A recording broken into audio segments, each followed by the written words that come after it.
Hello everyone, welcome to food crush ಮೇಘು logs. ನಾನು ನಿಮ್ಮ ಮೇಘ್ನ.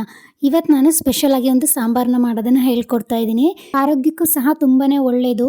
ಯಾವುದು ಅಂದರೆ ದೊಡ್ಡಪತ್ರೆ ಸಾಂಬಾರು ಅಂತ. ಇದನ್ನು ನಮ್ಮ ಕಡೆ ಎಲ್ಲ ದೊಡ್ಡಪತ್ರೆ ಅಂತ ಕರಿತೀವಿ.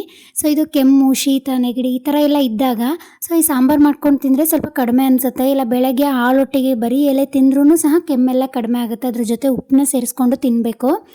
ಸೊ ನೋಡಿ, ಇದೇ ಥರ ಇರುತ್ತೆ ದೊಡ್ಡಪತ್ರೆ ಅಂತ. ಆಲ್ಮೋಸ್ಟ್ ಎಲ್ರಿಗೂ ಗೊತ್ತಿರುತ್ತೆ ಇದು ದೊಡ್ಡಪತ್ರೆ ಯಾವುದು ಅಂತ. ಒಂದೊಂದು ಕಡೆ ಒಂದೊಂದು ಥರ ಕರೀತಾರೆ ಇದನ್ನು. ಸೊ ತುಂಬ ಫ್ರೆಶ್ ಆಗಿದೆ. ಮಧ್ಯಾಹ್ನ ಏನು ಸಾಂಬಾರು ಮಾಡೋದು ಅಂತ ನೆನೆಸ್ಕೊತಾ ಇದ್ದಾಗ ಮನೆ ಎದುರಿಗೇ ಹಾಕಿದ್ವಿ ಇದನ್ನು. ಸೊ ಅದನ್ನೇ ಕಿತ್ಕೊಂಡು ಸಾಂಬಾರು ಮಾಡೋಣ ಅಂತ ಅಂದ್ಕೊಂಡೆ. ಇದು ನನ್ನ ತುಂಬ ಫೇವ್ರೇಟ್ ಸಾಂಬಾರು. ತುಂಬ ಟೇಸ್ಟಿಯಾಗಿರುತ್ತೆ. ತುಂಬ ಕ್ವಿಕ್ಕಾಗಿ ಮಾಡ್ಬೋದು ಈ ಸಾಂಬಾರನ್ನ. ಸೊ 5 to 10 ಮಿನಿಟ್ಸ್ ಸಾಕು ಇದನ್ನು ಸಾಂಬಾರು ಮಾಡೋದಕ್ಕೆ. ನಾನಿಲ್ಲೊಂದು 20 ಎಲೆನ ಹರ್ಕೊಂಡು ಬಂದಿದ್ದೀನಿ ಸಾಂಬಾರು ಮಾಡೋದಕ್ಕೆ. ಒಂದು 4 ಮೆಂಬರ್ಸಿಗೆ ಆಗೋಷ್ಟು ಸಾರು ಮಾಡ್ತಿರೋದು. 1 ಟೈಮಿಗೆ ಆಗೋಷ್ಟು ನಾನು ಸಾಂಬಾರನ್ನ ಮಾಡ್ತಾಯಿದ್ದೀನಿ. ಮೇಲೆಲ್ಲ ಧೂಳೆಲ್ಲ ಕೂತ್ಕೊಂಡ್ಬಿಟ್ಟಿರುತ್ತೆ ಎಲೆ ಮೇಲೆ. ಸೊ ಒಂದೊಂದನ್ನಾಗೇ ನೀಟಾಗಿ ನೀರಲ್ಲೆಲ್ಲ ವಾಶ್ ಮಾಡ್ಕೋಬೇಕು. ಸೊ ನೀರೆಲ್ಲ ತೆಗೆದುಬಿಟ್ಟು ನಾನು ಒಂದು ಬಾಣಲಿನೇ ಹಾಕ್ತಾಯಿದ್ದೀನಿ ಎಲೆಗಳನ್ನು. ಸೊ ಏನು ಇಷ್ಟೊಂದು ಎಲೆ ಅಂತ ಅನಿಸುತ್ತೆ, ಬಟ್ ಇದೆಲ್ಲ ಬಿಸಿ ಆದಮೇಲೆ ಸ್ವಲ್ಪ ಆಗಿಬಿಡುತ್ತೆ ಅದು. ಸೊ ಅದೆಲ್ಲ ನೀರೆಲ್ಲ ಹೋಗೋವರೆಗೂ ಬಿಟ್ಕೊಂಡು ಆಮೇಲೆ ಒಂದು 2ರಿಂದ 3 ಸ್ಪೂನ್ ಆಗೋಷ್ಟು ತುಪ್ಪನ ಹಾಕಬೇಕು. ಸೊ ಇದನ್ನು ತುಪ್ಪದಲ್ಲೇ ಕರಿಬೇಕು. ಎಣ್ಣೆಲಿ ಕರೆದ್ರೆ ಅಷ್ಟು ಫ್ಲೇವರ್ ಇರಲ್ಲ, ಬಟ್ ಹಾಕ್ಬೋದು, ನಡೆಯುತ್ತೆ. ತುಪ್ಪ ಇರಲಿಲ್ಲ ಅಂದರೆ ಒಂದು ಟೈಮು.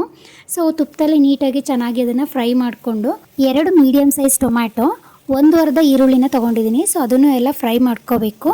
ನಾನು 1 ಸ್ಪೂನಲ್ಲಿ ಎಣ್ಣೆನ ಹಾಕ್ತಾಯಿದ್ದೀನಿ. ಸೊ ತುಪ್ಪ ಬೇಕಿದ್ರೆ ಅದಕ್ಕೂ ಸಹ ತುಪ್ಪನೇ ಹಾಕ್ಬೋದು, ಬಟ್ ನಾನು 1 ಸ್ಪೂನ್ ಆಗೋಷ್ಟು ಎಣ್ಣೆನ ಹಾಕಿದ್ದೀನಿ ಇಲ್ಲಿ. ಸ್ವಲ್ಪ ಶುಂಠಿ, 10ರಿಂದ 12 ಸಣ್ಣ ಹೆಸರು ಬೆಳ್ಳುಳ್ಳಿ, ಜವಾರಿ ಬೆಳ್ಳುಳ್ಳಿ, ಸ್ವಲ್ಪ ಶುಂಠಿ ಹಾಕಿ ಸಾಕು. 1/2 ಸ್ಪೂನ್ ಜೀರಿಗೆ. ಸೊ ಇದನ್ನ ಹಾಕ್ಕೊಂಡು ಚೆನ್ನಾಗಿ ಎಲ್ಲನೂ ನೀಟಾಗಿ ಫ್ರೈ ಮಾಡ್ಕೋಬೇಕು.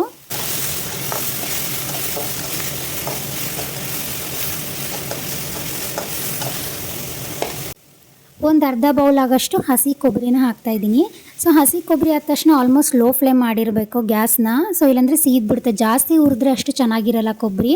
ಸೊ ಲಾಸ್ಟಿಗೆ ಒಂದು ಸ್ವಲ್ಪ ಕೊತ್ತಂಬರಿ, ಸ್ವಲ್ಪ ಬೆಚ್ಚಗಾದರೆ ಸಾಕು ಕೊತ್ತಂಬರಿ ಮತ್ತು ಕೊಬ್ಬರಿನ. ಜಾಸ್ತಿ ಏನು ಹುರಿಯೋದು ಬೇಕಾಗಿಲ್ಲ.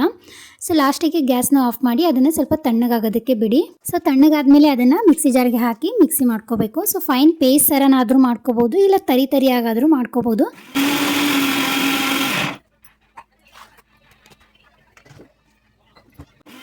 ನಾನಿಲ್ಲಿ ಫೈನ್ ಪೇಸ್ಟ್ ಥರ ರುಬ್ಕೊಂಡಿದ್ದೀನಿ. ಸೊ ಅದಕ್ಕೆ ಸ್ವಲ್ಪ ನೀರನ್ನ ಆ್ಯಡ್ ಮಾಡಿಬಿಟ್ಟು ಮಿಕ್ಸಿ ಮಾಡ್ಕೋಬೇಕು. ಸೊ ನೋಡಿ, ಈ ಥರ ನಾನು ಫೈನ್ ಪೇಸ್ಟ್ ಥರ ರುಬ್ಕೊಂಡಿದ್ದೀನಿ. ಸೊ ತರಿಯಾಗಿ ರುಬ್ಕೊಂಡ್ರೂ ಅದು ಥರ ಒಂಥರ ಚೆನ್ನಾಗಿರುತ್ತೆ. ಸೊ ಈಗ ಒಗ್ಗರಣೆ ಹಾಕ್ಕೊಳ್ಳೋಣ. ಮಸಾಲೆ ಎಲ್ಲ ಮಿಕ್ಸಿ ಮಾಡ್ಕೊಂಡಿದ್ದ ತಕ್ಷಣ ಒಗ್ಗರಣೆ ಹಾಕೋಣ. ಒಂದು 5 ಮಿನಿಟ್ಸ್ ಸಾಕು. ಸೊ ಕ್ವಿಕ್ಕಾಗಿ ಮಾಡ್ಕೋಬೋದು. ಒಂದು 5 ಮಿನಿಟ್ಸ್ ಹುರಿಯೋದಕ್ಕೆ, ಒಂದು 5 ಮಿನಿಟ್ಸ್ ಒಗ್ಗರಣೆ ಹಾಕೋಣಕ್ಕೆ ಬೇಗನೆ ಆಗಿಬಿಡುತ್ತೆ ಸಾಂಬಾರಿದು. ಒಂದು 2ರಿಂದ 3 ಸ್ಪೂನ್ ಎಣ್ಣೆನ ಹಾಕಬೇಕು. ಎಣ್ಣೆ ಸ್ವಲ್ಪ ಚೆನ್ನಾಗಿ ಕಾದ್ಮೇಲೆ 1/2 ಸ್ಪೂನ್ ಜೀರಿಗೆ, 1/2 ಸ್ಪೂನ್ ಸಾಸಿವೆ, ಸೊ 1 ಎಸಳು ಕರಿಬೇವು, ಒಂದು 5-6 ಒಣಮೆಣಸಿನ್ಕಾಯಿ, ಒಂದು 10 ಎಸಳು ಬೆಳ್ಳುಳ್ಳಿನ ಹಾಕಬೇಕು ಚಿಕ್ಕದಾಗಿರೋದು. ಅರ್ಧ ಈರುಳ್ಳಿ. ಸೊ ಅರ್ಧ ಈರುಳ್ಳಿ ಆದರೆ ಸಾಕು. ಸೊ ಆವಾಗಲೇ 1 ಅರ್ಧ ಮಸಾಲೆಗೆ ಹುರ್ಕೊಂಡಿದ್ದೆ, ಇನ್ನು ಅರ್ಧ ಒಗ್ಗರಣೆಗೆ ಅಂತ ಉಳಿಸಿದ್ದೆ. ಈರುಳ್ಳಿ ಸ್ವಲ್ಪ ಟ್ರಾನ್ಸ್ಪರೆಂಟ್ ಕಲರ್ ಬರೋವರೆಗೂ ಎಣ್ಣೆಯಲ್ಲಿ ಸ್ವಲ್ಪ ಚೆನ್ನಾಗಿ ಮಾಗಾಡಿಸ್ಬಿಟ್ಟು, ಸೊ ಆವಾಗಲೇ ಮಸಾಲೆ ಎಲ್ಲ ರುಬ್ಕೊಂಡಿದ್ವಲ್ಲ, ಸೊ ಅದನ್ನು ಹಾಕಬೇಕು.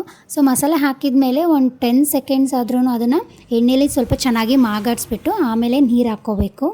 ಸೊ ನೀರನ್ನ ಎಷ್ಟು ಕ್ವಾಂಟಿಟಿ ಬೇಕೋ, ತೆಳುವಾಗಿ ಬೇಕೋ, ಸ್ವಲ್ಪ ಗಟ್ಟಿ ಬೇಕೋ ನೋಡ್ಕೊಂಡ್ಬಿಟ್ಟು ನೀರನ್ನ ಹಾಕ್ಕೊಳ್ಳಿ. ಸ್ವಲ್ಪ ಹುಣಸೆಹಣ್ಣು ರಸ, ಒಂದು 2ರಿಂದ 3 ಸ್ಪೂನ್ ಆಗೋಷ್ಟು ಹುಣಸೆಹಣ್ಣು ರಸನ ಹಾಕಬೇಕು.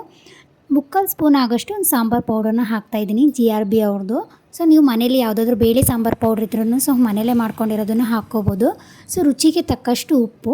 ನಿಮಗೆ ಇನ್ನೂ ಸ್ವಲ್ಪ ನೀರನ್ನ ಬೇಕು ಅಂದರೆ ನೀರನ್ನ ಆ್ಯಡ್ ಮಾಡ್ಕೊಳ್ಳಿ. ನಾನಿಲ್ಲೊಂದು ಸ್ವಲ್ಪ ತೆಳುವಾಗಿ ಮಾಡಿದ್ದೀನಿ, ತುಂಬ ಗಟ್ಟಿಯಾಗಿ ಮಾಡಿಲ್ಲ. ಒಂದು 3/4 ಸ್ಪೂನ್ ಆಗೋಷ್ಟು ಖಾರ ಪುಡಿ. ನೀವು ಖಾರನ ನೋಡ್ಕೊಂಡು ಹಾಕಿ, ನಿಮ್ಮ ಮನೇಲಿ ಯಾವ ಥರ ಇದೆಯೋ. ಸೊ ಖಾರ ಪುಡಿನ ಹಾಕಿ ಲಾಸ್ಟಿಗೆ ಇನ್ನೇನು ಕುದಿಯೋ ಟೈಮಲ್ಲಿ ಸಾಂಬಾರು, ಆವಾಗ ಸ್ವಲ್ಪ ಕೊತ್ತಂಬರಿ ಸೊಪ್ಪನ್ನ ಹಾಕ್ಕೋಬೇಕು. ಸಾಂಬಾರು ಇವಾಗ ರೆಡಿಯಾಗಿದೆ. ತುಂಬ ಕ್ವಿಕ್ಕಾಗಿ ಈಸಿಯಾಗಿ ಮಾಡ್ಬೋದು ಸಾಂಬಾರು. ತುಂಬ ಟೇಸ್ಟಿಯಾಗಿದೆ, ಹಾಗೆ ಹೆಲ್ತಿ ಕೂಡ ಇದು. ಸೊ ಬಿಸಿ ಅನ್ನೋ ಜೊತೆ ತುಪ್ಪ ಹಾಕ್ಕೊಂಡು ತಿಂತಾಯಿದ್ರೆ ತುಂಬಾ ಟೇಸ್ಟಿಯಾಗಿರುತ್ತೆ. ನೀವು ಒಂದು ಸಲ ಮನೇಲಿ ಟ್ರೈ ಮಾಡಿ. ತುಂಬ ಈಸಿಯಾಗಿದೆ, ಹಾಗೆ ಟೇಸ್ಟಿ ಕೂಡ ಇದೆ. ಸೊ ಈ ವಿಡಿಯೋ ಇಷ್ಟ ಆದರೆ ಲೈಕ್ ಮಾಡಿ, ಶೇರ್ ಮಾಡಿ, ಕಮೆಂಟ್ ಮಾಡಿ. ಫಸ್ಟ್ ಟೈಮ್ ನನ್ನ ಚಾನಲ್ನ ನೋಡ್ತಾ ಇದ್ದರೆ ಸಬ್ಸ್ಕ್ರೈಬ್ ಆಗಿ, ಹಾಗೆ ಸಪೋರ್ಟ್ ಮಾಡಿ. Thank you all.